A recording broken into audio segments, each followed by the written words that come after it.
Hello students. Upon issue of shares का revision कर रहे थे।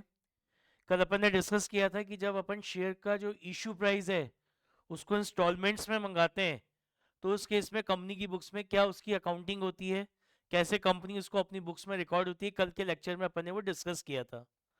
आज अपन डिस्कस करने जा रहे हैं एक टॉपिक कॉल्सन एरियर, कि कॉल्सन एरियर क्या होता है और कॉल्सन एरियर होता क्या है, इसको कैसे हम बुक्स में, कंपनी की बुक्स में इसकी अकाउंटिंग कैसे की जाती है, वो आज अपन इस लेक्चर में डिस्कस करेंगे। Topic calls in arrear of issue of shares. तो चलिए स्टार्ट करते हैं। Now what is calls in arrear? Calls in arrear होता क्या है? कॉल्सन एरियर का मतलब होता है that call money, that call money which is called by the company, which is called by the company, but it is not paid by some of the shareholders, is called Colson error money.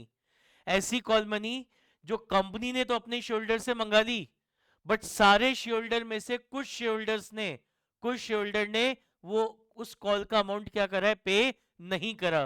तो वो जो कुछ share holders का वो call का जो amount receive नहीं हुआ है, that amount is called calls in arrear money. उस अमाउंट को हम क्या बोलते हैं? कॉल्सन एरियर अमाउंट या कॉल्सन एरियर मनी। तो समझ में आ गया व्हाट इज कॉल्सन एरियर? वो कॉल मनी जो कंपनी ने कॉल्ड कर लिया, बट सारे शेयर होल्डर में से, टोटल शेयर होल्डर्स में से कुछ शेयर होल्डर्स ने उस कॉल का अमाउंट क्या करा है, पे नहीं करा है। तो वो आपका क्या कहलाएगा? कॉल्सन एरियर मनी कहलाएगा। उसको हम क्या बोलते हैं? कॉल्सन एरियर मनी बोलते हैं। देखिए पढ़िए क्या लिखा है। Any call money, any call money which has been called up by the company, ऐसी call money, any call money which has been called up by the company but cannot be paid by some of the shareholder, लेकिन कुछ shareholder ने उसको पे नहीं करा है, तो ये आपका क्या कहलाता है? कॉल्सन एरियर मनी कहलाएगा। It is called calls in arrear money. अब बात आती है इसकी, इसका काउंटिंग ट्रीटमेंट कैसे होता है। तो इसका काउंटिंग ट्रीटमेंट करने के भी दो तरीके होते हैं। पहला होता है, पहला जो ट्रीटमेंट होता है इस कॉल्सन एरियर का counting treatment, first accounting treatment, there are two accounting treatment of calls in arrear money. तो जो पहला ट्रीटमेंट है वो क्या है? When calls in arrear account is not open, without opening calls in arrear account. ये जो कॉल्सन एरियर है, इसको बुक्स में रिकॉर्ड करने के लिए इसके दो अकाउंटिंग ट्रीटमेंट हो सकते हैं। तो उसमें पहला अकाउंटिंग ट्रीटमेंट क्या है कि हम कॉल्सन एरियर की अकाउंटिंग कर रहे हैं कैसे? Without opening calls in arrear account, without opening calls in arrear account. तो कैसे करेंगे? सबसे पहले कॉल मनी को ड्यू करेंगे। जैसे आप फर्स्ट कॉल का अमाउंट मंगा रहे हैं, तो फर्स्ट कॉल ड्यू करेंगे, फुल अमाउंट से ड्यू करेंगे। तो एंट्री हो जाएगी शेयर कॉल अकाउंट डेबिट। याद है शेयर कॉल अकाउंट मतलब जैसे फर्स्ट कॉल मंगा रहे हैं तो share first call account debit. क्यों डेबिट किया? कल समझाया था कि जो शेयर फर्स्ट कॉल है या जो शेयर सेकंड कॉल या शेयर अलॉटमेंट है, ये सब आपके रिप्रेजेंटेटिव पर्सनल अकाउंट होते हैं। किसको रिप्रेजेंट कर रहे हैं? शेयर होल्डर्स को रिप्रेजेंट कर रहे हैं। तो हम शेयर होल्डर से सपोज करो फर्स्ट कॉल का अमाउंट मंगा रहे हैं, तो हमने क्या करा, सारे शेयर होल्डर्स को अपनी बुक्स में, कंपनी ने अपनी बुक्स में अपना क्या बना लिया, डेटर बना लिया। इसलिए शेयर फर्स्ट कॉल अकाउंट क्या हो गया, डेबिट हो गया। अब फर्स्ट कॉल का अमाउंट मंगा रहे हैं तो इससे कंपनी की शेयर कैपिटल और इंक्रीज हो जाएगी। कैपिटल लाइबिलिटी है और लाइबिलिटी जब इंक्रीज होती है तो उसको करते हैं क्या, क्रेडिट। तो इसलिए शेयर कैपिटल अकाउंट हो गया क्या, क्रेडिट। फुल अमाउंट से इसको क्या करेंगे, ड्यू करेंगे। उसके बाद हम कॉल मनी रिसीव करेंगे। तो सपोज करो आपके 20,000 शेयर्स हैं, कंपनी ने 20,000 शेयर इशू कर रखे हैं, और एक शेयर होल्डर है जिसको कंपनी ने 500 शेयर्स दिए थे, उसने इस फर्स्ट कॉल का अमाउंट पे नहीं करा। तो आउट ऑफ 20,000 500 शेयर होल्डर ने फर्स्ट कॉल का अमाउंट पे नहीं करा। यानी फर्स्ट कॉल आपको कितने शेयर होल्डर से रिसीव हुआ है? 19,500 शेयर होल्डर से आपको फर्स्ट कॉल मनी क्या हुआ है, रिसीव हुआ है। तो एंट्री हो जाएगी bank account debit 19,500 share holder से कॉल मनी रिसीव हुआ। इससे कंपनी का बैंक बैलेंस बढ़ेगा। बैंक बैलेंस असेट है, असेट की वैल्यू जब इंक्रीज होती है तो उसको करते हैं क्रेडिट। तो बैंक अकाउंट डेबिट हो जाएगा किससे? जो एक्चुअल में कॉल मनी रिसीव हो रहा है उससे। और शेयर होल्डर पैसा दे रहे हैं, ये शेयर फर्स्ट कॉल अकाउंट का नेचर है रिप्रेजेंटेटिव पर्सनल अकाउंट, तो शेयर होल्डर पैसा दे रहे हैं, क्रेडिट द गिवर, तो इसलिए share first call account credit हो गया। तो कॉल मनी ड्यू करा पूरे फुल अमाउंट से, ड्यू करा पूरे 20,000 से। आउट ऑफ 20,000 500 शेयर होल्डर ने फर्स्ट कॉल का, सपोज करो फर्स्ट कॉल का अमाउंट पे नहीं करा, तो यानी फर्स्ट कॉल किससे रिसीव हुआ है? 20 में से 500 ने नहीं पे करा, तो फर्स्ट कॉल रिसीव हो रहा है 19,500 शेयर होल्डर से। तो ये 19,500 शेयर होल्डर से फर्स्ट कॉल रिसीव करने की एंट्री कर ली, bank account debit to share first call, किससे? 19,500 शेयर होल्डर से। अब सपोज करो जो लास्ट डेट थी इस फर्स्ट कॉल को डिपॉजिट कराने की, जो लास्ट डेट थी उस डेट को तो क्या हुआ, आपके शोल्डर ने अमाउंट डिपॉजिट नहीं कराया, लेकिन आगे की किसी डेट को अगर ये बाद में अगर डिपॉजिट करा देता है इस कॉल से नीडर को, तो क्या एंट्री पास होगी? अब अपन यहाँ पे क्या करेंगे, सामने वाले से ये अमाउंट तो लेंगे कॉल से नीडर का, लेकिन इंटरेस्ट के साथ।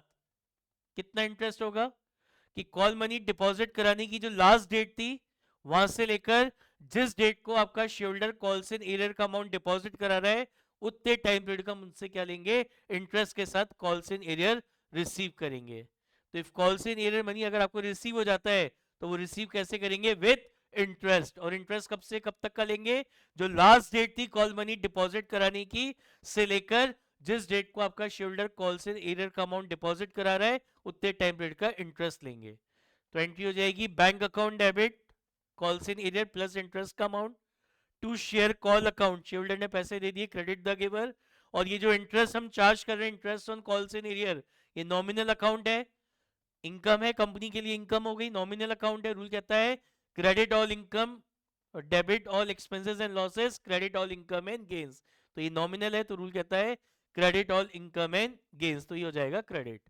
वैसे अपने 12 सीबीएसई में ये interest on calls in arrear है नहीं, मैंने आपको जनरल नॉलेज के लिए बताया है, ये जो interest on calls in arrear है it is not in the syllabus of class 12 CBSE, right. अब एक बार इसका एक क्वेश्चन करते हैं, इसका एक क्वेश्चन करते हैं कि जब calls in arrear account open नहीं होता तो उसकी कंपनी की बुक्स में कैसे अकाउंटिंग होती है, उसका एक क्वेश्चन करते हैं, फिर अपन इसका सेकंड मेथड पढ़ेंगे when calls in arrear account is open, right. अच्छा एक और चीज, ये जो interest on calls in arrear है ये एंड ऑफ द ईयर में कहाँ ट्रांसफर हो जाएगा? प्रॉफिट एंड लॉस अकाउंट में। तो एंट्री पास हो जाएगी interest on calls in arrear account debit to statement of profit and loss account, right. चलिए क्वेश्चन करते हैं, क्या कह रहा है? X limited issue 10,000 shares of ₹10 each, 10 at ₹12 each. कह रहा है कंपनी है अपने 10,000 शेयर इशू कर रही है, 10 का शेयर है 12 रुपीज में इशू कर रहे हैं, 10 का शेयर है कितने में इशू कर रहे हैं? 12 रुपीज में इशू कर रहे हैं। तो शेयर की फेस वैल्यू 10 है, उसको 12 में इशू किया जा रहा है, यानी ये क्या हो गया? Issued at premium. कह रहा है ये 12 रुपीज कैसे मंगाने हैं? एप्लीकेशन में मंगाने कितने? 4 रुपीज, और ये आपको 1 अप्रैल से 15 अप्रैल के बीच डिपॉजिट कराना है। अलॉटमेंट में मंगा रहे हैं 5 रुपीज इंक्लूडिंग प्रीमियम, तो प्रीमियम कितने का है? 10 का शेयर है, 12 में इशू कर रहे हैं, 2 रुपीज का प्रीमियम हो गया। तो कह रहे हैं 5 मंगा रहे हैं इंक्लूडिंग प्रीमियम, यानी आउट ऑफ 5 3 रुपीज तो शेयर कैपिटल के हो गए और 2 रुपीज आपका सिक्योरिटी प्रीमियम हो गया। 1 मई से 15 मई के बीच डिपॉजिट कराना है। कह रहे हैं फर्स्ट कॉल पे 2 रुपीज मंगा रहे हैं, ये अमाउंट आपको 1 जून से 15 जून के बीच डिपॉजिट कराना है। फिर सेकंड कॉल पे 1 रुपी मंगा रहे हैं, ये अमाउंट आपको 1 जुलाई से 15 जुलाई के बीच में डिपॉजिट कराना है। फिर कह रहे हैं 10,000 एप्लीकेशन रिसीव हुई, तो 10,000 शेयर इश्यू करने थे, 10,000 एप्लीकेशन रिसीव हो गई, क्या है? इक्वल सब्सक्रिप्शन है। आगे क्या कह रहा है? X a shareholder holding 1,000 share did not paid first and second call money.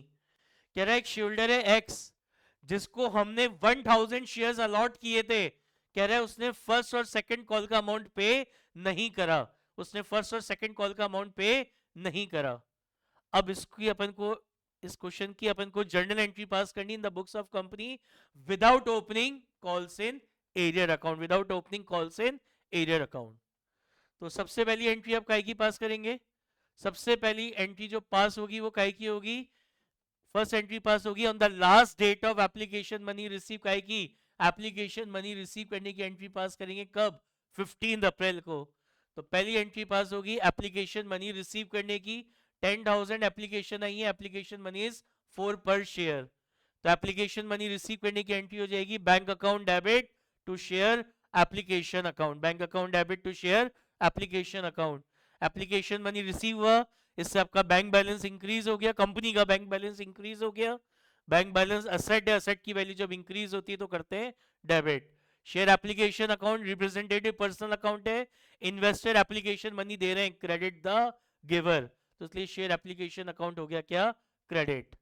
Again second entry करेंगे 15 अप्रैल को काय की शेयर्स को अलॉट करने की, काय की एंट्री करेंगे शेयर्स को अलॉट करने की, तो एंट्री होगी शेयर एप्लीकेशन अकाउंट डेबिट, क्या है रिप्रेजेंटेटिव पर्सनल अकाउंट है, तो यहाँ पे अब आपके जो एप्लीकेंट्स हैं इन्वेस्टर्स हैं वो क्या रिसीव कर रहे हैं, शेयर्स रिसीव कर रहे हैं, पर्सनल अकाउंट रूल कहता है डेबिट द रिसीवर, तो शेयर एप्लीकेशन अकाउंट डेबिट हो जाएगा 10,000 to 4, और ये जो एप्लीकेशन मनी है जो शेयर्स अलॉट करे इसका जो एप्लीकेशन मनी है ये क्या बन जाएगी, ये बन जाएगी कंपनी की शेयर कैपिटल, कैपिटल लाइबिलिटी है, और लाइबिलिटी जब इंक्रीज होती है तो उसको करते हैं क्या, क्रेडिट, तो to share capital account 10,000 into 4। Next अपन मंगाएंगे क्या, अलॉटमेंट, अलॉटमेंट पे 5 मंगाने, कह रहे इस 5 में प्रीमियम इंक्लूडेड है, तो यानी 2 रुपीज का तो सिक्योरिटी प्रीमियम हो गया, 3 की शेयर कैपिटल हो गई, तो नेक्स्ट एंट्री करेंगे 1 मई को काय की अलॉटमेंट मनी ड्यू करने की, अलॉटमेंट मनी ड्यू करने की, तो क्या एंट्री होगी शेयर अलॉटमेंट अकाउंट डेबिट, क्या नेचर है रिप्रेजेंटेटिव पर्सनल अकाउंट, तो सारे शेयर होल्डर से हम अलॉटमेंट का अमाउंट कॉल्ड कर रहे हैं, मंगवा रहे हैं, तो हमने सारे शेयर होल्डर को अपनी बुक्स में बना लिया अपना डेटर, तो share allotment account debit 10,000 into 5, now out of 5 3 rupees काय के हैं शेयर कैपिटल के, तो इससे 5 रुपीज में से 3 कैपिटल है, तो 3 रुपीज की कैपिटल मंगा रहे हैं, तो इससे कंपनी की शेयर कैपिटल 3 रुपीज से इंक्रीज हो जाएगी, कैपिटल लाइबिलिटी है, और लाइबिलिटी जब इंक्रीज होती है तो करते हैं क्रेडिट, तो to share capital account 10,000 into 3, और आउट ऑफ 5 3 तो कैपिटल था, 2 रुपीज का एक है सिक्योरिटीज प्रीमियम, क्या बताया था, it is a reserve for the company, ये कंपनी का रिजर्व है, रिजर्व भी आपकी लाइबिलिटी होती है, और लाइबिलिटी जब इंक्रीज होती है तो उसको करते हैं क्रेडिट, तो to securities premium account 10,000 into 2। फिर नेक्स्ट एंट्री पास करेंगे on the last date of allotment money receive, that is on 15 May काय की अलॉटमेंट मनी रिसीव करने की, तो एंट्री हो जाएगी bank account debit 10,000 into 5, allotment पे कितने मिलेंगे 5 रुपीज मिलेंगे, तो अलॉटमेंट मनी रिसीव हो गया, तो इससे आपका कंपनी का बैंक बैलेंस इंक्रीज होगा, बैंक बैलेंस एसेट है, एसेट की वैल्यू इंक्रीज होती है तो करते हैं डेबिट, तो बैंक अकाउंट हो गया debit to share allotment, share allotment क्या है रिप्रेजेंटेटिव पर्सनल अकाउंट, आपके शेयर होल्डर पैसा दे रहे हैं, क्रेडिट द गिवर, तो to share allotment account 10,000 into 5। अब नेक्स्ट एंट्री करेंगे 1 जून को काय की फर्स्ट कॉल को ड्यू करने की, फर्स्ट कॉल को ड्यू करने की, तो share first call account debit, first call भी क्या बताया था, it is a representative personal account, किसको रिप्रेजेंट कर रहा है शेयर होल्डर्स को, तो शेयर होल्डर से अपन को फर्स्ट कॉल मंगानी है, तो अपन ने सारे शेयर होल्डर को कंपनी ने अपनी बुक्स में अपना डेटर बना लिया, तो 10,000 into 2, और फर्स्ट कॉल के 2 रुपीज मंगा रहे हैं, तो इससे कंपनी की शेयर कैपिटल 2 रुपीज से और इंक्रीज हो जाएगी, कैपिटल लाइबिलिटी है, और लाइबिलिटी जब इंक्रीज होती है तो उसको करते हैं क्रेडिट, तो to share capital account 10,000 into 2।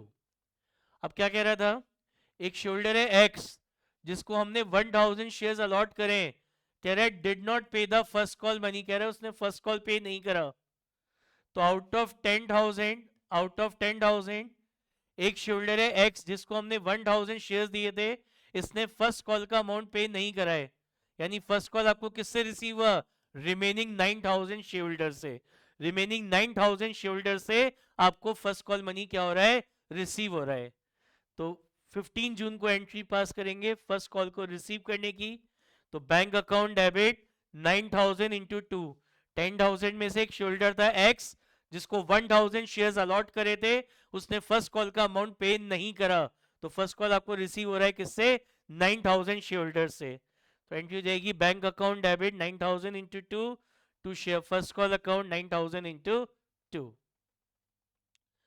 फिर सेकंड नेक्स्ट एंट्री पास करेंगे 1 जुलाई को काय की सेकंड कॉल को ड्यू करने की, तो एंट्री होगी share second call account debit 10,000 into 1, share second call क्या है रिप्रेजेंटेटिव पर्सनल अकाउंट, तो शेयर होल्डर से फर्स्ट कॉल सेकंड कॉल का अमाउंट मंगाना है, तो कंपनी ने सारे शेयर होल्डर्स को अपनी बुक्स में अपना डेटर बना लिया, तो 10,000 into 1, अब 1 रुपीज का सेकंड कॉल मंगा रहे हैं, तो इससे कंपनी की शेयर कैपिटल और 1 रुपीज से इंक्रीज हो जाएगी, कैपिटल लाइबिलिटी है, और लाइबिलिटी जब इंक्रीज होती है तो उसको करते हैं क्रेडिट।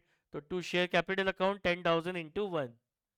अब क्या कह रहा है, टोटल 10,000 शेयर थे, उसमें से एक शेयर है एक्स जिसको हमने 1,000 शेयर्स अलॉट किए थे, कह रहे हैं इसने सेकंड कॉल का अमाउंट भी पे नहीं करा। तो सेम चीज, आउट ऑफ 10,000 एक शेयर है एक्स जिसको 1,000 शेयर्स अलॉट हुए थे, did not pay the second call money. तो सेकंड कॉल आपको किससे रिसीव हो रहा है, 9,000 शेयर से आपको सेकंड कॉल रिसीव हो रहा है। तो एंट्री हो जाएगी bank account debit 9,000 into 1 to share second call 9,000 into 1। तो समझ में आया क्वेश्चन। तो ये क्वेश्चन अपन ने करा कॉल्स इन एरियर का, कैसे, without opening calls in arrear account. Clear है। नाउ सेकंड मेथड पढ़ते हैं कॉल्स इन एरियर का, कौन सा है, when calls in arrear account is open, कि जब calls in arrear account open होता है। ये कॉल्स इन एरियर की अकाउंटिंग ट्रीटमेंट करने का सेकंड मेथड है, अभी पढ़ा था without opening calls in arrear account, अब पढ़ रहे हैं if calls in arrear account is open. ये सेकंड मेथड है अकाउंटिंग करने का, किसकी, कॉल्स इन एरियर की। तो सबसे पहली एंट्री करेंगे काय की, कॉल मनी ड्यू करने की। एंट्री हो जाएगी share call account debit to share capital, full amount से ड्यू करेंगे। जैसे सेकंड कॉल मंगानी है 20,000 शेयर होल्डर से ₹2 की, तो एंट्री हो जाएगी share second call account debit 20,000 into 2 to share capital account 20,000 into 2, full amount से ड्यू करेंगे। फिर नेक्स्ट एंट्री करेंगे कॉल मनी रिसीव करने की। तो सपोज करो आउट ऑफ 20,000 शेयर होल्डर, एक शेयर होल्डर था जिसको हमने 500 शेयर्स अलॉट करे थे, उसने सेकंड कॉल का अमाउंट पे नहीं करा। तो आउट ऑफ 20,000 500 शेयर होल्डर ने सेकंड कॉल पे नहीं करी, तो सेकंड कॉल आपको रिसीव हो रहा है किससे, 19,500 शेयर होल्डर से। तो ये सेकंड कॉल मनी रिसीव करने की एंट्री करेंगे। तो क्या एंट्री होगी, बैंक अकाउंट डेबिट, यहाँ पे क्या आएगा जो एक्चुअल में रिसीव हुआ है 19,500 into 2, calls in arrear account debit, ये जो कॉल्स इन एरियर है ये आपका एक तरीके का लॉस है, आपको अमाउंट रिसीव नहीं हुआ, तो it is a nominal account in nature. Rule कहता है debit all expenses and losses. तो जो कॉल्स इन एरियर रिसीव नहीं हुआ 500 शोल्डर्स का, तो आ जाएगा 500 into 2 to share second call 20,000 into 2। तो जब कॉल से एरियर अकाउंट ओपन होता है तो सबसे पहले कॉल मनी ड्यू करेंगे फुल अमाउंट से, फिर जब कॉल मनी रिसीव करेंगे तो बैंक अकाउंट डेबिट होगा किससे, जो एक्चुअल मनी रिसीव है उससे। कॉल से एरियर अकाउंट डेबिट करेंगे किससे, जो अमाउंट आपको रिसीव नहीं हुआ उससे, टू शेयर कॉल अकाउंट। अब सपोज करो बाद में ये कॉल से एरियर मनी आपको रिसीव हो जाता है, तो आप रिसीव तो कर लोगे लेकिन इंटरेस्ट के साथ। कब से कब तक का इंटरेस्ट लेंगे, जो लास्ट डेट थी कॉल मनी डिपॉजिट कराने की से लेकर जिस डेट को आपका share holder call money deposit करा रहा है उतने टाइम पीरियड का इंटरेस्ट लेंगे। तो अगर कॉल से एरियर मनी रिसीव होता है तो विद इंटरेस्ट रिसीव करेंगे। तो क्या एंट्री होगी, bank account debit total receipt call से एरियर प्लस इंटरेस्ट। ये कॉल से एरियर डेबिट किया था, अब ये रिसीव हो गया, तो उसको क्लोज करने के लिए इसको कर देंगे क्रेडिट टू कॉल से एरियर अकाउंट, जो भी कॉल से एरियर है, और इंटरेस्ट लेंगे। तो ये इंटरेस्ट आपकी इनकम है, नॉमिनल अकाउंट नेचर, रूल कहता है credit all income and gains, तो इंटरेस्ट ऑन कॉल से एरियर हो जाएगा क्रेडिट। और फिर इस इंटरेस्ट को एंड ऑफ द ईयर में कहाँ ट्रांसफर कर देंगे, प्रॉफिट एंड लॉस अकाउंट में। तो एंट्री हो जाएगी इंटरेस्ट ऑन कॉल से arrear account debit to statement of profit and loss account. समझ में आई बात। अब इसका देखो, ये जो कॉल से एरियर है इस पे इंटरेस्ट चार्ज किया जाता है कितना, 10% पर एनम की रेट से हम इस कॉल से एरियर पे इंटरेस्ट चार्ज करते हैं। और कब से कब तक का चार्ज करते हैं, कब से कब तक का, जो लास्ट डेट थी डिपॉजिट कराने की से लेकर जिस डेट को ये अमाउंट कॉल से एरियर का अमाउंट रिसीव हुआ है वहां तक का। और अब सपोज करो आपका अकाउंटिंग ईयर एंड हो गया 31 मार्च को, और अभी भी आपको कॉल से एरियर रिसीव नहीं हुआ, तो at the end of the year ये जो कॉल से एरियर है इसको बैलेंस शीट में कॉल्ड अप कैपिटल में से डिडक्ट कर कर बैलेंस शीट में शो किया जाता है नोट्स टू अकाउंट्स में। जो भी आपकी कॉल्ड अप कैपिटल होगी उसमें से इस कॉल से एरियर को लेस कर कर बैलेंस शीट में शो करेंगे। अगर आपका अकाउंटिंग ईयर एंड हो गया और अभी तक इस कॉल से एरियर का सेटलमेंट नहीं हुआ है, तो 31 मार्च को बैलेंस शीट में नोट्स टू अकाउंट्स के अंदर कॉल्ड अप कैपिटल में से इसको हम इस कॉल से एरियर के अमाउंट को लेस करके क्या करेंगे, शो करेंगे। समझ में आई बात। मैं दोबारा बता रहा हूँ, क्लास 12 सीबीएसई में ये जो interest on calls in error है ये सिलेबस में नहीं है, आपको जनरल नॉलेज के लिए मैंने कंसेप्ट समझाया है, राइट। चलिए क्वेश्चन करते हैं। क्या कह रहा है क्वेश्चन? कह रहा है X limited issue 20,000 share rupees 10 each. कह रहा है एक्स लिमिटेड है, अपने 20,000 शेयर इशू कर रहे हैं रुपीज कितने ईच के? 10 ईच के। कैसे मंगाने हैं? 10 रुपीज। कह रहे हैं एप्लीकेशन में मंगाने 4 रुपीज, जो 1 अप्रैल से 15 अप्रैल के बीच डिपॉजिट कराना है। अलॉटमेंट में मंगा रहे हैं 3 रुपीज, जो 1 मई से 15 मई के बीच डिपॉजिट कराना है। फर्स्ट कॉल पे मंगा रहे हैं 2 रुपीज, जो 1 जून से 15 जून के बीच डिपॉजिट कराना है। सेकंड कॉल पे मंगा रहे 1 रुपीज, जो 1 जुलाई से 15 जुलाई के बीच डिपॉजिट कराने। कह रहा है 20,000 एप्लीकेशन क्या हुआ? रिसीव हुई। 20,000 एप्लीकेशन रिसीव हुई। कह रहा है X a shareholder holding 1,000 share did not pay the first and second call money. कह रहा है एक शेयरहोल्डर है एक्स, जिसको हमने 1,000 शेयर्स अलॉट करें। कह रहा है उसने फर्स्ट और सेकंड कॉल का अमाउंट पे नहीं करा।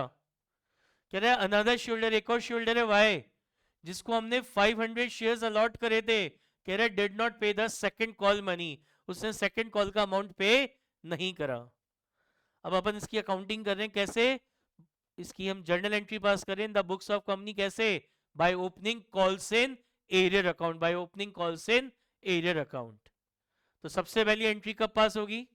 On the last date of application money receive, that is on 15 April का की एप्लीकेशन मनी रिसीव करने की। कितनी एप्लीकेशन आई है? 20,000 एप्लीकेशन आई है, एंड एप्लीकेशन मनी इज 4 पर शेयर। तो फर्स्ट एंट्री पास करेंगे 15 अप्रैल को, एप्लीकेशन मनी रिसीव करने की एंट्री हो जाएगी। Bank account debit 20,000 to 4 to share application account 20,000 into 4। ये काय की एंट्री पास करी? एप्लीकेशन मनी रिसीव करने की। सेकेंड एंट्री पास करेंगे काय की? शेयर्स को अलॉट करने की। क्या एंट्री पास हो जाएगी? Share application account debit 20,000 into 4, और ये जो एप्लीकेशन मनी है क्या बन जाएगी कंपनी की? Share capital. कैपिटल लाइबिलिटी है, और लाइबिलिटी जब इंक्रीज होती है तो उसको करते हैं क्रेडिट। तो to share capital account 20,000 into 4। फिर नेक्स्ट एंट्री पास करेंगे 1 मई को काय की? अलॉटमेंट मनी ड्यू करने की। तो एंट्री होगी share allotment account debit 20,000 into 3 to share capital account 20,000 into 3। काय की एंट्री पास करी? अलॉटमेंट मनी ड्यू करने की। नेक्स्ट एंट्री पास करेंगे 15 मई को काय की? अलॉटमेंट मनी रिसीव करने की। तो अलॉटमेंट मनी रिसीव हुआ, बैंक से कंपनी को अमाउंट रिसीव हो रहा है, तो इससे कंपनी का बैंक बैलेंस इंक्रीज होगा। बैंक बैलेंस एसेट है, एसेट की वैल्यू जब इंक्रीज होती है तो करते हैं डेबिट। तो bank account debit 20,000 into 3 to share allotment account 20,000 into 3। Next entry काय की होगी? 1 जून को काय की? फर्स्ट कॉल को ड्यू करेंगे, फर्स्ट कॉल को ड्यू करेंगे। तो एंट्री होगी share first call account debit 20,000 into 2 to share capital account 20,000 into 2।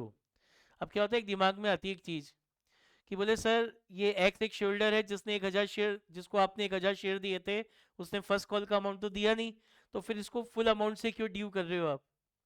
तो भैया ये एंट्री आप कब कर रहे हैं? 1 जून को कर रहे हैं। तो क्या 1 जून को जब इस फर्स्ट कॉल को ड्यू किया था तब पता था क्या कंपनी को कि एक्स फर्स्ट कॉल का अमाउंट पे नहीं करेगा? नहीं पता था, इसलिए ये फुल अमाउंट से ड्यू होती है। ये तो अपन क्वेश्चन कर रहे हैं तो इसलिए क्वेश्चन में लिखा है, लेकिन प्रैक्टिकली सोचो कि जब 1 जून को फर्स्ट कॉल मनी ड्यू हुआ तो क्या कंपनी को पता था क्या कि एक्स फर्स्ट कॉल का अमाउंट नहीं देगा? नहीं पता था, तो इसलिए फुल अमाउंट से क्या होगा? ड्यू होगा, राइट।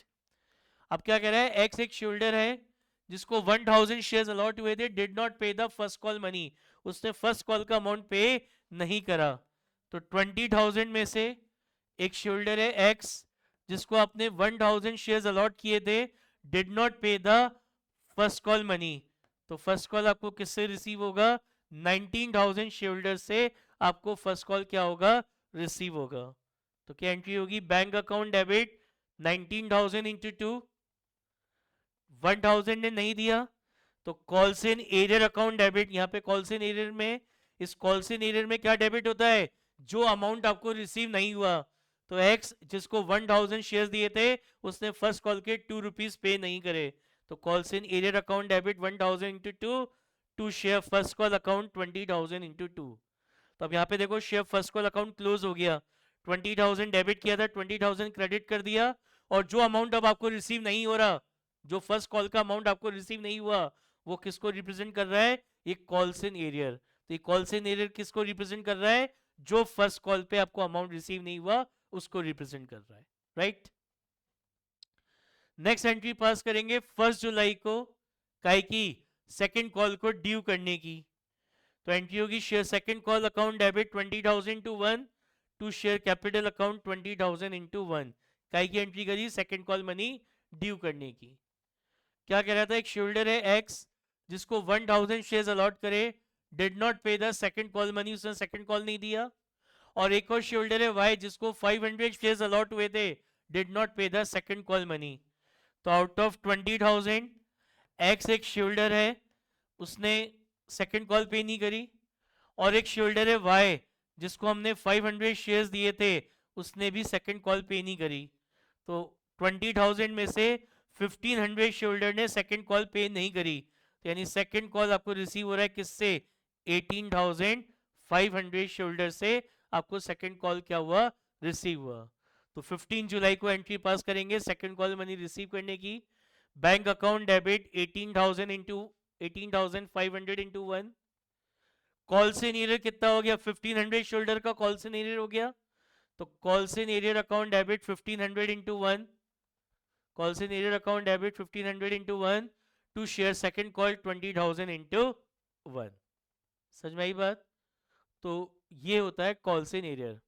अब कई बार एग्जाम में आती है कि सर एग्जाम में अगर ये क्वेश्चन आए तो कैसे करना है, विदाउट ओपनिंग कॉल से एरियर, बाय ओपनिंग कॉल से एरियर।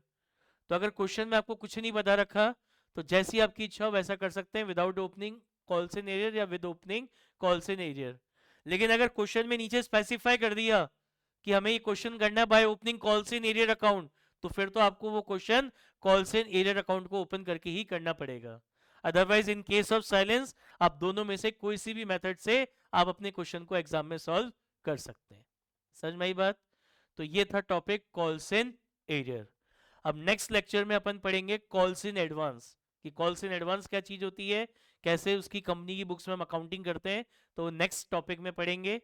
तो नेक्स्ट टॉपिक का आपको नोटिफिकेशन मिल जाए तो इसलिए चैनल को सब्सक्राइब करिए, और जो बेल आइकन है उसको भी क्लिक कर दीजिए, ताकि जैसे ही नेक्स्ट वीडियो अपलोड होता है तो तुरंत आपको उसका नोटिफिकेशन मिल जाए। Okay, good luck.